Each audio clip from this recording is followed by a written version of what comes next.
ചിരട്ട കൊണ്ടുള്ള കരകൗശല നിർമ്മാണത്തിൽ വ്യത്യസ്തത വരിക്കുകയാണ് ഇടുക്കിയിൽ നിന്നൊരു കലാകാരൻ. ഉടുമ്പൻചോല ശാന്തരുവി സ്വദേശിയായ ബിനേഷാണ് ചിരട്ട ശില്പനിർമ്മാണത്തിൽ വൈവിധ്യ കാഴ്ചകൾ ഒരുക്കുന്നത്. ബിനീഷിൻ്റെ ചിരട്ട നിർമ്മിതികളുടെ വ്യത്യസ്തമായ ലോകം ഒന്ന് കണ്ടുവരാം.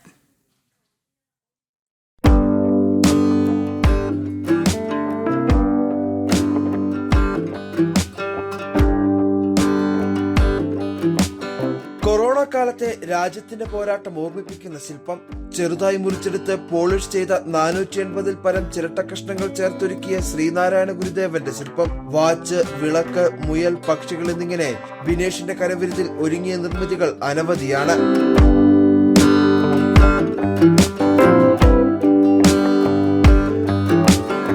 സാധനങ്ങളാണ് ഇത്. ഒരു 10-15 വർഷമായിട്ട് ഉണ്ടാക്കുന്നുണ്ടെങ്കിലും ഈ കഴിഞ്ഞിടയ്ക്കാണ് കുറച്ച് വ്യാവസായിക രീതിയിൽ അല്ലെങ്കിൽ ഇത്രയും ഐറ്റങ്ങളൊക്കെ ഉണ്ടാക്കിയിട്ടുള്ളത്. എല്ലാ ഐറ്റം തന്നെ നമുക്ക് ചിരട്ടയിൽ ഉണ്ടാക്കാൻ പറ്റും. ഇപ്പം പേന, വാച്ച്, മാല, അല്ലെങ്കിൽ ഇങ്ങനത്തെ ചെറിയ ചെപ്പുകൾ, ഗ്ലാസ്. ഈ ഗ്ലാസ്സൊക്കെ നമുക്ക് വീട്ടിൽ ഉപയോഗിക്കാവുന്നവരാണ്.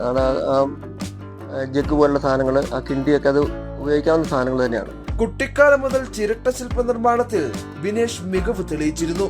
ഉപജീവന മാർഗമായ വയറിംഗ് ജോലിക്കിടെ ലഭിക്കുന്ന ഒഴിവു സമയത്താണ് ചിരട്ട ഉപയോഗിച്ചുള്ള കൗതുക വസ്തുക്കൾ നിർമ്മിക്കുന്നത്.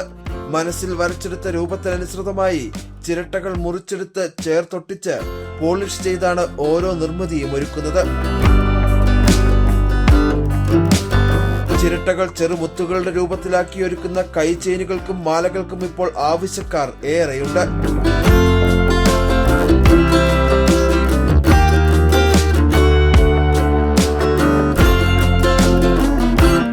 കൂടുതലും ചിരട്ടയുടെ ഉപയോഗിച്ചുള്ള സാധനങ്ങളാണ് ഉണ്ടാക്കുന്നത്.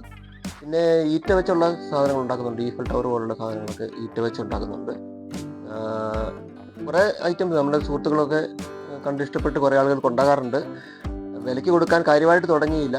അപ്പോഴാണ് ഈ ബ്രേസ്ലെറ്റ് പോലുള്ള സാധനങ്ങൾ, ഇപ്പോൾ ചിരട്ട കൊണ്ട് ബ്രേസ്ലെറ്റ് ഉണ്ടാക്കാമെന്നുള്ളൊരു ഐഡിയ വന്നത്. അതിനകത്ത് വെള്ളി കെട്ടിക്കഴിഞ്ഞപ്പം ശരിക്കും പറഞ്ഞാൽ ഇപ്പം കുറേ അധികം ആളുകൾ ഇതിന് ആവശ്യക്കാരുണ്ട്. ചിരട്ടയ്ക്കൊപ്പം തടി, ഈർക്കിൽ, മുള തുടങ്ങിയ വസ്തുക്കൾ ഉപയോഗിച്ചും ബിനേഷ് വിവിധ കൗതുക വസ്തുക്കൾ നിർമ്മിക്കുന്നു.